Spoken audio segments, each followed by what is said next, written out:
So tell me something. Have you ever worked really, really hard to grow, improve, become better, and still felt slightly out of place? Like everything looks right on the outside, but something still feels off on the inside. Do you ever feel that way? If that's you, this is for you. Because what I learned this past week from a simple worship practice recording simply reframed how purpose actually works. So I sing on our worship team, and most of the time I sing alto. So during rehearsal last week, I recorded the set on my phone. I sometimes do this so I can practice later. So I set my phone right next to me and, we just continued with our rehearsal. Later, I pressed play and my voice was dominating everything. When I listened to the alto all by itself, it sounded strange, not wrong, but just strange, incomplete.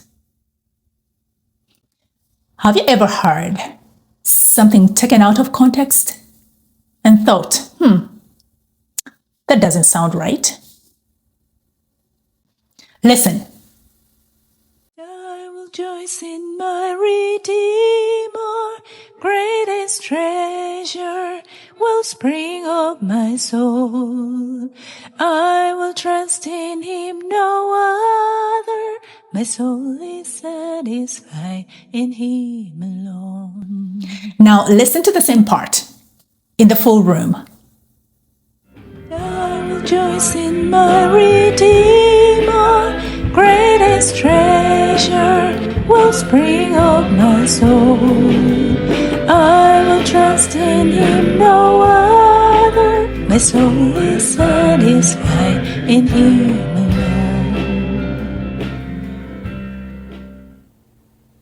Again, the same part in harmony. Now, this was our live service. I rejoice in my Redeemer, greatest treasure, wellspring of my soul. I will trust in him, no other. My soul is satisfied in him alone. Nothing about the alto changed.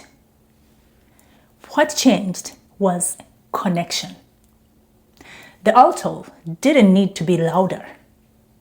It needed to be with the others in harmony. And suddenly I felt like God was saying something, This is life. This message is for anyone who's working hard to grow, to succeed, to improve, but still feels like something is missing. Because we've been taught that purpose is found in self-development, right? But scripture paints a different picture. 1 Corinthians 12 says we are one body with many parts. And it says something striking. The eye cannot say to the hand, I don't need you. No part is unnecessary. No part is self-sufficient. Your gift is given to you, but it comes alive when it's given through you. Have you ever felt when you do something that you're gifted at, and unless you do it for others, it's really meaningless to you? Have you ever seen someone fight their way up to the top only to look behind and realize no one is following? I'm talking about leaders of today. That's not leadership. That is solo performance. Ambition without connection sounds impressive, but it doesn't create harmony. So where I grew up, community was strong. You didn't need social media. News traveled faster in person. I mean, you tried something new, and 5 aunties would lovingly remind you,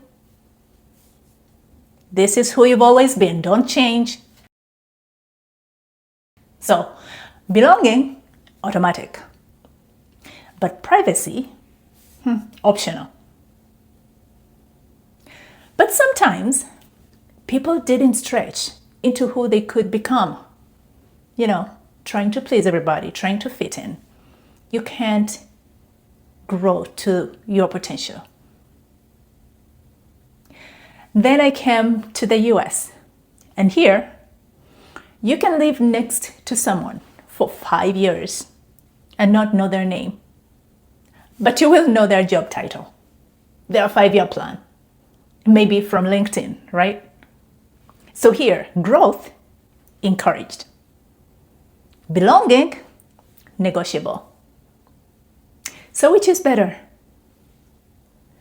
Belonging without growth, or growth without belonging?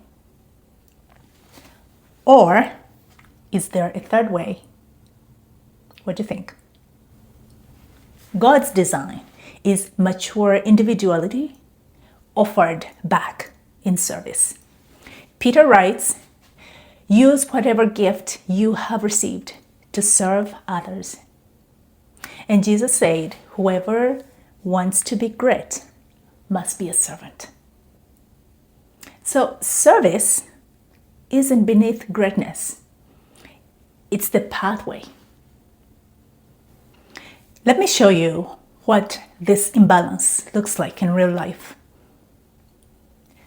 The high achiever who burns bridges, always delivering, always climbing those ladders, corporate ladders, I mean. But people feel drained around these people. They get promoted and no one celebrates. I'm sure you know somebody like that. So talent is developed, but not offered in love. And look at a parent who provides everything except presence, working hard to give their family a better life. But the family doesn't feel known. You can succeed for your family and still miss being with your family. The self-improvement addict. You know those people? Always optimizing, always learning, leveling up. But relationships are shallow. Service, very rare. So growth turned inward becomes pressure. But growth turned outward becomes purpose. All of these are basically the same thing. A voice trying to carry the whole song, but not in harmony. So I don't sing harmony from training. I sing it by ear. And when I try to sound like somebody else, I struggle. I really do. But when I sing, the way I hear it, it just flows. Maybe your struggle isn't that you're off key. You're doing it right, but you're wondering why it sounds off. Maybe you're trying to sing someone else's part. Wholesomeness is when your growth strengthens others. When your family feels safer because you're there.